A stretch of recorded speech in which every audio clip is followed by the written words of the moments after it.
Hello students. आज हम बात करेंगे राजपूत चित्रकला की प्रमुख शाखाओं के बारे में। राजस्थान में लोक चित्रकला की समृद्धशाली परंपरा रही है। मुगल काल के अंतिम दिनों में भारत के विभिन्न क्षेत्रों में अनेक राजपूत राज्यों की उत्पत्ति हो गई, जिनमें मेवाड़, बूंदी, मारवाड़ आदि मुख्य हैं। इन राज्यों में विशिष्ट प्रकार की चित्रकला शैली का विकास हुआ और इन विभिन्न शैलियों में इनकी विशेषताओं के कारण इन्हें राजपूत शैली का नाम प्रदान किया गया। राजस्थानी चित्रशैली का पहला वैज्ञानिक विभाजन आनंद कुमार स्वामी ने किया था। उन्होंने 1916 में राजपूत पेंटिंग नामक पुस्तक लिखी।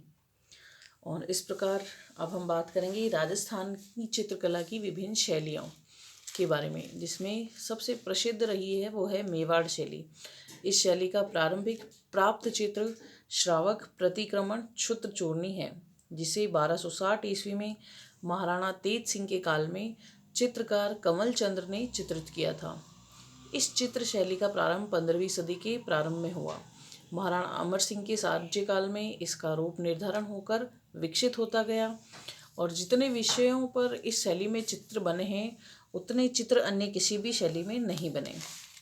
मेवाड़ शैली की विशेषता रही है मीन नेत्र, लंबी नासिका, छोटी ठोड़ी, लाल एवं पीले रंगों का अत्यधिक प्रभाव और नायक के कान व नाक, चिबुक के नीचे गहरे रंग का प्रयोग आदि। और इस शैली के प्रमुख चित्रकारों की बात करें तो साहिबदीन, मनोहर, गंगाराम, कृपाराम, जगन्नाथ आदि रहे हैं। और मारवाड़ शैली की बात करें तो इस शैली का प्रारंभ 17वीं सदी के पूर्वार्ध में हुआ, परंतु इसका विकसित रूप 17वीं सदी के उत्तरार्ध में ही स्थिर हुआ। कमल नयनों का अंकन, जिनके नीचे की ओर ऊपर की ओर बढ़ी हुई जुल्फों का घुमाव, नीलांबर में गोल बादलों का अंकन इसकी प्रमुख विशेषता रही है। ऊंट की सवारी यहाँ के चित्रों की प्रमुख विशेषता है। मारवाड़ शैली का विकास राव मालदेव के समय हुआ।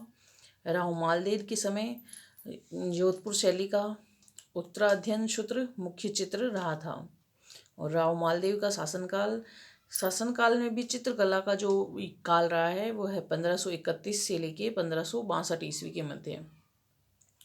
और बात करें बीकानेर शैली की, कुछ विद्वानों के अनुसार इस शैली का शुभारंभ 1600 ईस्वी में भागवत पुराण के चित्रों से माना जाता है। राग मेघ मल्हार का 1606 ईस्वी में चित्रित चित्र को भी बीकानेर का माना जाता है। इसमें पेंटर पेंटिंग के नीचे तारीख और अपना नाम लिखते हैं। इससे पता चलता है कि ये बीकानेर शैली के चित्र हैं। और इनमें प्रमुख चित्रकारों की बात करें तो मुराद, नाथू, शाह महमूद, रामलाल, अलीराज, शहाबुद्दीन, अब्दुल्ला, नूरुद्दीन, कासिम आदि रहे हैं। और इस प्रकार मेवाड़, मारवाड़ और बीकानेर के बाद हमारी जो अगली शैली है वह है जयपुरी शैली। जयपुरी शैली का काल 1600 से 1900 ईस्वी तक माना जाता है।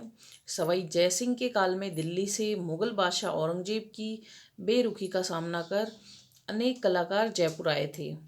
मुगलों के यहाँ से आए चित्रकारों के कारण प्रारंभ में इस शैली पर मुगल प्रभाव काफ़ी था और इस शैली के चित्रों में पुरुषों के चेहरों पर चोट एवं चेचक के दागों के निशान दर्शाए गए हैं। और इस शैली में जो प्रमुख रंग रहा है वह हरा रंग है, जिसका प्रयोग मुख्यतः किया जाता था। किशनगढ़ शैली की बात करें तो किशनगढ़ के शासक सावंत सिंह के समय इस शैली का विकास हुआ। कला एवं सौंदर्य की दृष्टि से किशनगढ़ शैली के चित्र बड़े आकर्षक और प्रभावशाली हैं।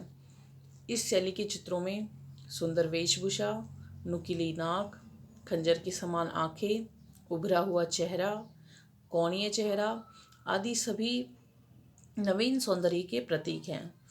इस शैली का विख्यात जो चित्र है वह है बणी ठनी और इस चित्र का चित्रकार निहाल चंद है।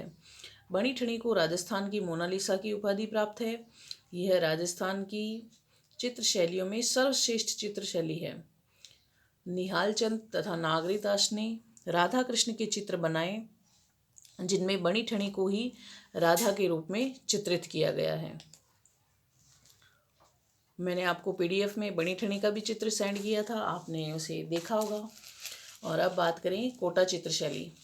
कोटा की चित्रशैली में बूंदी शैली का शैली तथा मुगल चित्र शैली का सामंजस्य होते हुए भी कोटा में एक नवीन शैली का उदय हुआ। कोटा के चित्रकारों ने शिकार के दृश्य, दरबार के दृश्य, राजमहलों की दीवारों पर भित्ति चित्र, धार्मिक कथाओं का दृश्य, दरबार के दृश्य और आदि का चित्रण किया है। इस शैली में स्त्रियों के लंबे बाल, बड़ी बड़ी आँखें, छोटी नाक, गोल ठोड़ी, पतली कमर, आभूषणों की बहुलता आदि दिखाई देती है।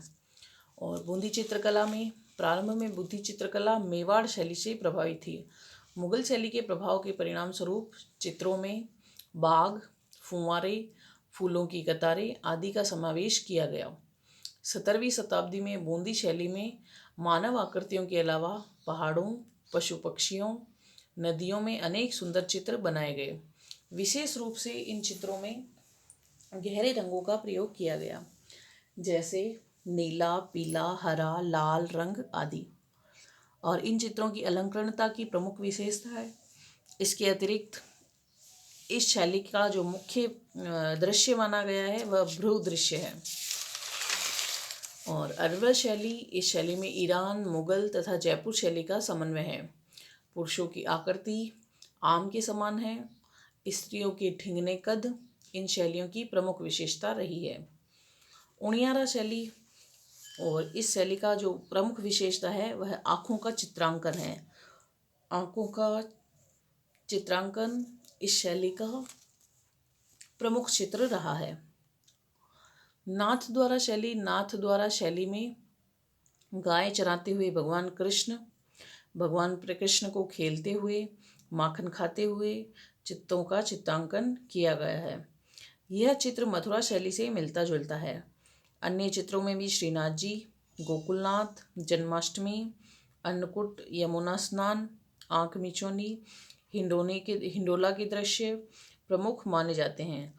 और अन्य चित्रों में भी इनका चित्रांकन किया जाता है। और इस प्रकार हमने बात की राजपूत शैली की विभिन्न शैलियों के बारे में, जिनमें जो प्रमुख है मेवाड़, मारवाड़, कोटा, बूंदी, किशनगढ़ सबसे महत्वपूर्ण है। और उसमें भी बनी ठनी जो चित्र है उसके बारे में ध्यान रखिए। अलवर के बारे में भी हमने बात किया। और नेक्स्ट वीडियो में हम बात करेंगे नए टॉपिक को लेकर। तब तक के लिए धन्यवाद।